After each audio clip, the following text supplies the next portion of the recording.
Hey guys, and welcome back to another video.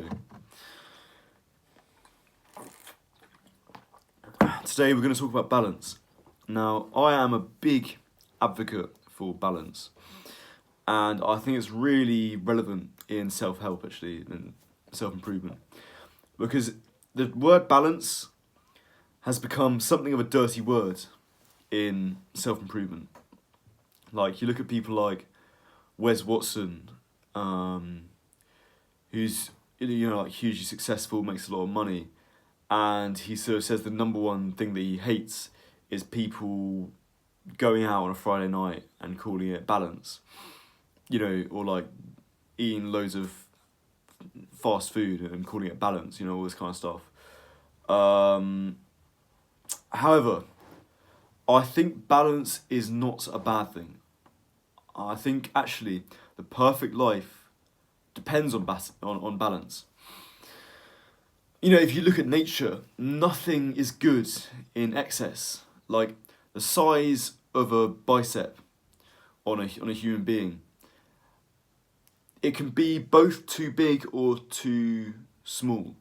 Now, doubtless, for it to be too big, it's like almost very few people at a stage where a bicep would be considered too big to the point where it's unattractive.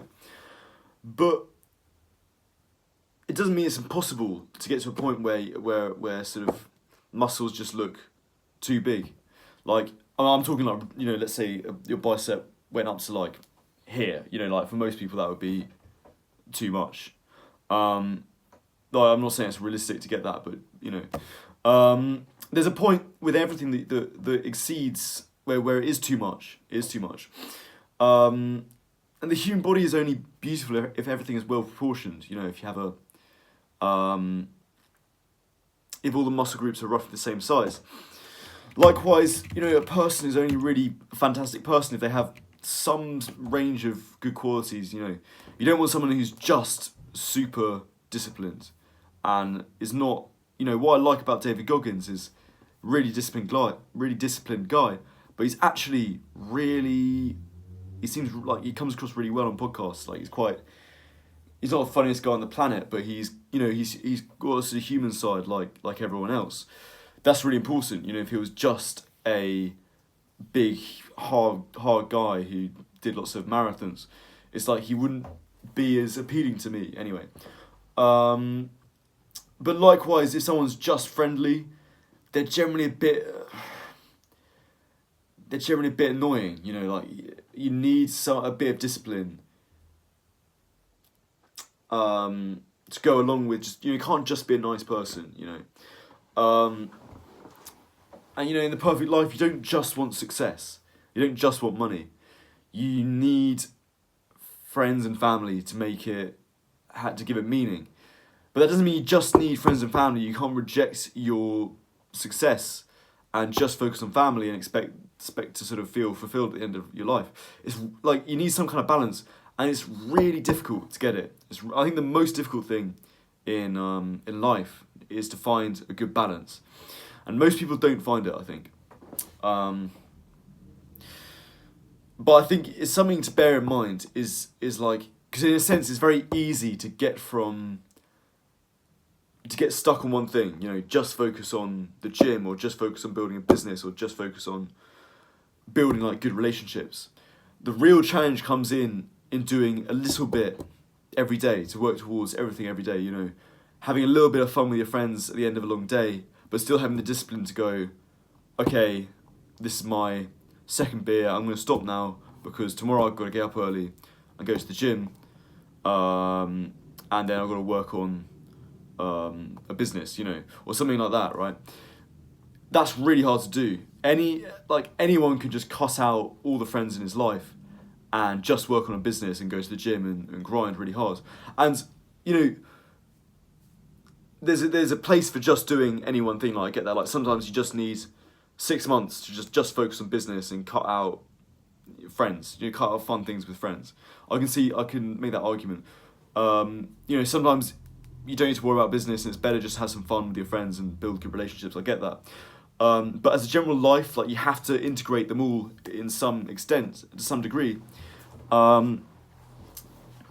And yeah, I think that's what a truly balanced life is. I think the people who are most happy balance success and being a formidable person with being a nice person who's got friends and got time for people and is not a cunt. So like I say, it's really hard. It's really hard. However, I do think that it is used as an excuse a lot of the time for just being shit, like being lazy. And I think that's the reason why it's become a dirty word, is because lots of people use it, lots of lazy people who don't actually give a shit about balance, like will say things to make them sort of make themselves, I guess, feel better about things that they're doing that are bad. And if you look at their life, like their life is anything but balanced, you know. Just because it's all right to have a drink now and then doesn't mean like every time you pick up a glass of champagne or red wine at a pub, you're automatically giving yourself a chance to be, I don't know why I use the example as champagne, you're automatically living a balanced life, you know. You can't just say it every time you do a bad habit, basically, is what I'm getting at. It's like, you really don't need to do that much bad habits for it to be balanced. You know, most people, it's like, don't worry, like you got enough bad habits to balance out, you know. Work on balancing them out with the good ones. You know, the bad habits, like it's sort of, they're fine, you know, focus on establishing the good ones as well. I don't know, I just see people like, you know, when I go out and stuff, like I chat to people who go out like drinking a lot, and it's just like, nah, yeah, but you need to find a balance, don't you, between drinking and like everything else. It's like, shut up, man. Like, yeah, you do. You're absolutely right. Like, yeah. But you sure as fuck haven't found it, you know. So I just think when I talk about balance on this channel and stuff, that doesn't mean I'm some, like, don't see that as just cope, because I think there is a very subtle difference. And I'm not saying like I'm necessarily there yet. And again, like, I'm not saying if you need to block out certain amounts of time for certain things. Like, obviously I get that, you know. But generally, I think we should try and live a life that finds a beautiful sort of combination of all things that make life rich and exciting. Because like going for a drink with your friends, like, it does make life rich and exciting, you know. But it doesn't if you don't also have those good habits that sort of provide you the other side of life. So anyway, that's just something to remember. And yeah, I hope you guys enjoyed this video, and I'll see you in the next one.